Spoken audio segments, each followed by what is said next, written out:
नमस्ते। इस वीडियो में हम बात करेंगे शेयर मार्केट या स्टॉक मार्केट के बारे में। अगर आपने कभी नहीं इन्वेस्ट किया और आपको इसके बारे में सब समझना है और इन्वेस्ट करना है तो देखिए। और अगर आपको इन्वेस्ट करने में कोई दिलचस्पी नहीं है फिर तो ज़रूर देखिए एंड तक, क्योंकि आप शायद इतना कुछ समझ जाएं और इसकी नॉलेज होना तो बहुत ज़रूरी है अगर आप फ्यूचर इन्वेस्टर भी बनना चाहते हैं तो बिना किसी विलंब के हम सीधा मुद्दे पे आते हैं। तो सबसे पहली चीज़, हम काफ़ी बार सुनते हैं ना, stock market, share market, equity market, ये सब अलग-अलग नहीं बल्कि एक ही चीज़ें हैं। बहुत ही सिंपल तरीके से मैं आपको सब चीज़ समझाऊँगी, आपको बहुत अच्छे से समझ में आ जाएगा। तो एग्ज़ाम्पल के तौर पे मैं आपको कहूँगी कि जैसे आपको अगर एक स्टार्टअप शुरू करना है और आपको ₹10,000 की ज़रूरत है। आपने अकेले कर लिया तो आप सोल प्रोप्राइटर बन गए। आपने एक दोस्त को अपने साथ जोड़ लिया और उसने 5,000 दिए, आपने 5,000 दिए, तो दोनों के 50-50% हो गए और आप एक पार्टनरशिप में आ गए। लेकिन अब आपने उस कंपनी को एक प्राइवेट लिमिटेड कंपनी बनाना है, तो किसी एक इन्वेस्टर, 2 इन्वेस्टर ने आपकी कंपनी में इन्वेस्ट कर दिया और 10,000 और रुपए डाल दिए और आपकी 20,000 रुपए कैपिटल हो गई। आपने प्राइवेट लिमिटेड कंपनी जो बनाई हुई थी। लेकिन जो शेयर मार्केट में कंपनीज लिस्ट होती हैं, उसके लिए आपको एक पब्लिक लिमिटेड कंपनी बनने की ज़रूरत है। तो क्या है एक पब्लिक लिमिटेड कंपनी? एक कंपनी जो एग्ज़िस्ट करती है और अच्छा कर रही है, लेकिन उनको और फंड्स की ज़रूरत है। अब मैं अपने दोस्तों से ले सकती हूँ या किसी और इन्वेस्टर से ले सकती हूँ, लेकिन एक पब्लिक कंपनी वो होती है, जो सारी पब्लिक, दुनिया में कोई भी उस कंपनी में इन्वेस्ट कर सकता है। तो क्या कारण है इसका, कंपनीज का पब्लिक जाने का? इसका सबसे बड़ा कारण है क्योंकि जब आप बहुत सारे लोगों से इन्वेस्टमेंट लेते हैं, बहुत सारे लोग आपकी कंपनी से जुड़ जाते हैं और आप काफ़ी ज़्यादा वॉल्यूम में पैसा इकट्ठा कर सकते हैं। अब आपके दिमाग में ये सवाल होगा कि मैं इतने सारे लोगों से पैसा ले रही हूँ, तो क्या मेरी जो ओनरशिप है वो डाइल्यूट हो जाएगी? क्योंकि अब तो सब ओनर बन गए और सब शेयर होल्डर बन गए कंपनी में। तो ऐसा नहीं होता है। अगर जो भी कंपनी है जो पब्लिक जाती है, वो सिर्फ एक percentage of share he public से लेती है। जो ओनर्स हैं उनके पास अभी भी 50% से ज़्यादा शेयर्स रहते हैं, ताकि डिसीजन मेकिंग उन्हीं के हाथ में रहे और नॉर्मल पब्लिक के हाथ में ना जाए। तो आप भी किसी भी पब्लिक कंपनी में इन्वेस्ट कर सकते हैं शेयर मार्केट में। बने रहिए, आप सब चीज़ बहुत अच्छे से समझ जाएँगे। अब आप सोच रहे होंगे कि अच्छा, मेरे पास कंपनी है और मैं चला रही हूँ, तो क्या मैं पब्लिक जा सकती हूँ? जी नहीं, आप नहीं जा सकते, क्योंकि इसको रेगुलेट करती है सिक्योरिटीज़ और and exchange board of India, जिसको सेबी के नाम से जाना जाता है। अगर ऐसा ना हो तो मार्केट में स्कैम्स तो कितनी आसानी से हो जाएँगे ना, कोई भी लिस्ट कर देगा अपनी कंपनी और पब्लिक से पैसे ले लेगा, तो नहीं। सेबी सिर्फ़ उन्हीं कंपनीज़ को लिस्ट करती है जिनके फाइनेंशियल्स अच्छे हैं, जिनके टीम मैनेजमेंट काफ़ी स्ट्रॉन्ग है, प्रॉफिटेबल कंपनीज़ हैं, काफ़ी पैसे ऑलरेडी कमा रही हैं। तो ये काफ़ी सारे क्राइटेरिया देख के कंपनी का पब्लिक जाना बहुत बड़ा डिसीज़न माना जाता है उसकी सक्सेस को लेकर। और वो तभी हो सकता है अगर कंपनी एक प्रॉफिटेबल सिचुएशन में है। तो जो भी कंपनी लिस्टेड होती है स्टॉक एक्सचेंज में, वो सेबी द्वारा उसकी काफ़ी ज़्यादा जाँच-पड़ताल की गई होती है।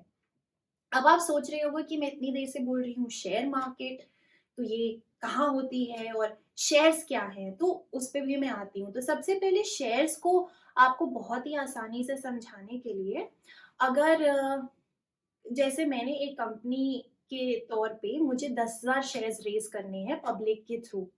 तो जो 10,000 शेयर है वो मेरा हो गया है लॉट्स, जो लॉट साइज़ है, कि कितने मैक्सिमम शेयर्स मैं रेज़ करना चाहती हूँ। उसके बाद मैं डिसाइड करूँगी कि जो मेरा ये अमाउंट है उसमें मैं 1 शेयर की वैल्यू क्या होनी चाहिए।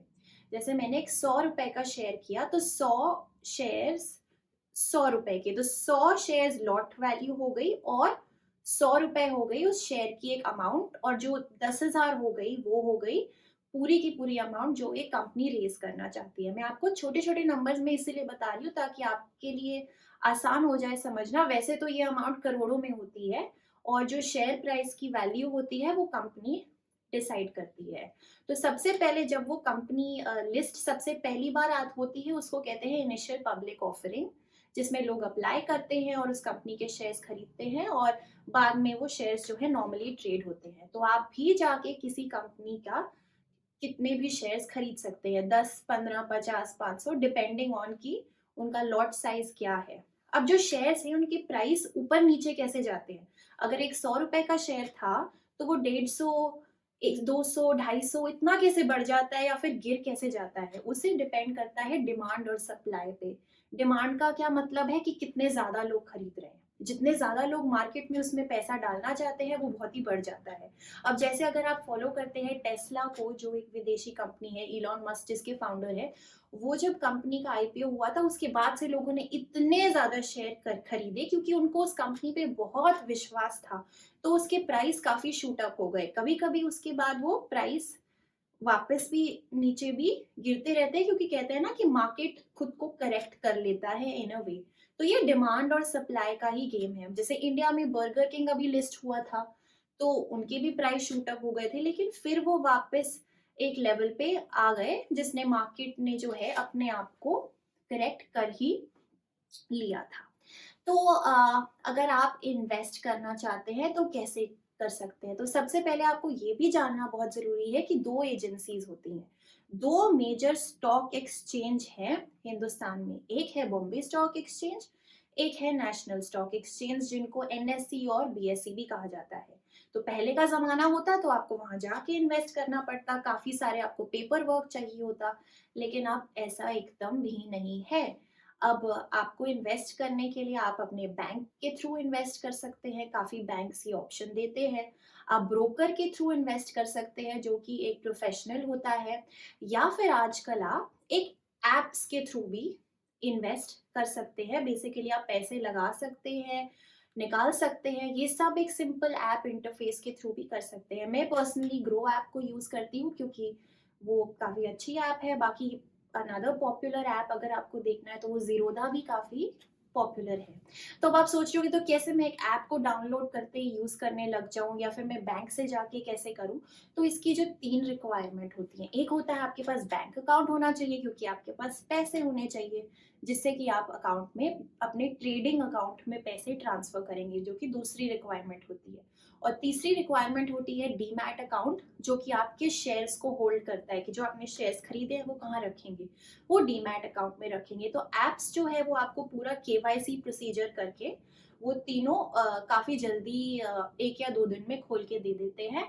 लेकिन अगर आपको बैंक्स के थ्रू करना है या प्रोफेशनल ब्रोकर्स के थ्रू करना है तो आप बिल्कुल वो भी कर सकते हैं। अ, अगर आप शेयर मार्केट में नहीं हैं, तो आपको एक और चीज़ जानना बहुत ज़रूरी है। वो है ये 2 टर्म्स, निफ्टी और सेंसेक्स। काफ़ी बार हम न्यूज़ में भी सुनते हैं ना, निफ्टी उठ गया, निफ्टी गिर गया, सेंसेक्स उठ गया, सेंसेक्स गिर गया। तो इसका भी मतलब मैं आपको बहुत आसानी से समझा देती हूँ, बिल्कुल भी ओवरवेलमिंग टर्म्स ये नहीं है। अगर सेंसेक्स को देखिए तो सेंसेक्स का फुल फॉर्म है सेंसिटिविटी इंडेक्स। इसका मतलब क्या है कि बेसिकली 30 कंपनीज़ हैं जो कि स्टॉक मार्केट पे अच्छा परफ़ॉर्म करती हैं, बॉम्बे स्टॉक एक्सचेंज पे।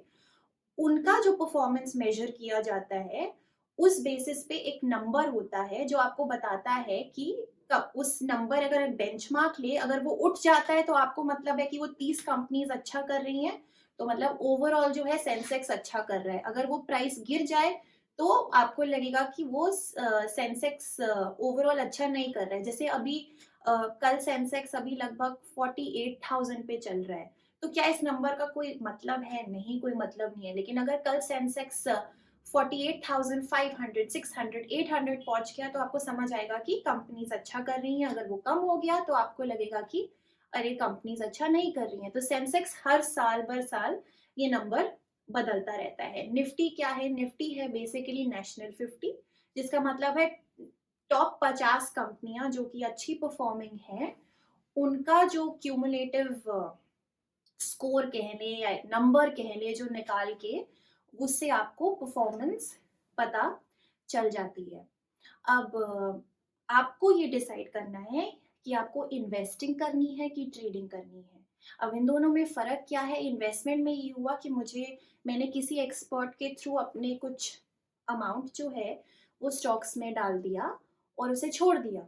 6 महीने, साल के लिए, 2 साल के लिए जब भी, और मैं उस कंपनी में इन्वेस्टेड हो गई, मैंने उसका शेयर खरीद लिया। जैसे मैंने रिलायंस के थोड़े से शेयर्स खरीद लिए, 100 शेयर्स खरीद लिए, उनके हज़ारों, लाखों शेयर्स हैं, उनमें से मैंने 100 शेयर्स खरीद लिए। अ, एक अमाउंट के, जैसे मान लीजिए कि मैंने 50,000 के शेयर्स खरीद के छोड़ दिए, और कुछ समय के बाद, साल बाद, मेरी वो 50,000 की वैल्यू 60,000 हो गई, शायद 70 हो गई, शायद गिर के और कम भी हो गई, डिपेंडिंग ऑन द कंपनी की परफॉर्मेंस। ट्रेडिंग वो होती है जो कि मैं रोज खरीद रही हूँ, बेच रही हूँ, या 2-3 दिन में या महीने में इस शेयर की वैल्यू बढ़ गई तो मैंने बेच दिया, और अपना जो प्रॉफिट है वो मैं बार-बार निकालती रही। जो ट्रेडिंग है वो काफ़ी प्रोफेशनल ट्रेडर्स फुल टाइम भी करते हैं, जो कि मार्केट में उनका यही काम होता है दिन भर कि स्टॉक्स में पैसे लगाना है और निकालना है। अब समझ सकती हूँ कि आपका सवाल ये होगा कि क्या हमें ऐसा करना चाहिए या नहीं करना चाहिए? अगर आपको इसकी नॉलेज नहीं है तो आपको एकदम नहीं करना चाहिए, क्योंकि अगर आपको इन्वेस्टिंग करनी शुरू करनी है तो इतना कोई मुश्किल काम नहीं है आपको, लेकिन कुछ चीज़ों का ध्यान ज़रूर देना पड़ेगा। सबसे पहली चीज़ है कि आपको एक कंपनी को आप बेसिकली इवैल्यूएट कर सकते हैं। मैं ये नहीं कह रही आपको चार्टर्ड अकाउंटेंट बनना है, बीकॉम करके आना है, लेकिन बेसिक्स तो आपको समझने ही पड़ेंगे कि कंपनी की बुक वैल्यू क्या है, उनकी बैलेंस शीट कैसी है, पी-एन-एल थोड़ा मोटा-मोटा कुछ-कुछ आपको देख के समझना पड़ेगा कि उसकी फाइनेंशियल्स कैसे हैं। और बाकी का जो होता है वो तो कह सकते हैं कि स्टॉक मार्केट एक गैम्बलिंग की तरह है। कोई लॉजिक नहीं होता है कि कभी-कभी एक स्टॉक क्यों उठ रहा है और क्यों गिर रहा है। जैसे कि टेस्ला का स्टॉक इतना क्यों उठ गया? इसका कोई लॉजिक नहीं है। वो उसकी बुक वैल्यू से काफ़ी ज़्यादा था। कहते हैं लगभग 10 गुना ज़्यादा था, तो इसका क्या लॉजिक है? इसका कोई लॉजिक नहीं है। इसका सिर्फ़ यही लॉजिक है कि आपको न्यूज़ फ़ॉलो करनी है और आपको देखना है कि किस कंपनी में पब्लिक इन्वेस्ट होना चाहती है। अगर किसी कंपनी के बारे में पब्लिक को बहुत कॉन्फिडेंस है कि ये कंपनी तो बहुत राइज़ करेगी और ये मुझे बहुत पैसे कमा के देगी, तो वो इसमें बहुत शेयर्स खरीदने लग जाते हैं, और जैसे उनका कॉन्फिडेंस अगर नहीं रहता है, कोई न्यूज़ इस तरीके की आ जाती है जो कंपनी के शेयर्स जो हैं वो काफ़ी ज़्यादा एकदम से गिर ही जाते हैं। तो मेरी राय यही रहेगी कि इन्वेस्टिंग एक अच्छा तरीका है अपनी नेटवर्थ को बढ़ाने का, अपनी वेल्थ को बढ़ाने का, लेकिन अगर वो सही तरीके से की जाए तो, और समझदारी से और समझ के की जाए तो। लेकिन सीखना है तो बहुत छोटी अमाउंट डाल के, आप 500 हज़ार रुपए डाल के अगर सीखना चाहते हैं, तो कोशिश करके देखिए, लेकिन रिस्क है, आपके पैसे डूब भी सकते हैं। तो बेटर यही रहेगा कि अगर आप प्रोफेशनल्स के थ्रू ही इसको करें, लेकिन इसके रिटर्न्स जो है वो आपको एक नॉर्मल एफडी वगैरह से ज़्यादा मिलते हैं, इसीलिए काफ़ी लोग इसमें इन्वेस्टेड रहते हैं। बट हाँ, ये एक गैम्बलिंग की तरह है, कह सकते हैं कि एक लीगल गैम्बलिंग है, जो कि क्योंकि दुनिया के हर देश में स्टॉक मार्केट एग्जिस्ट करती है।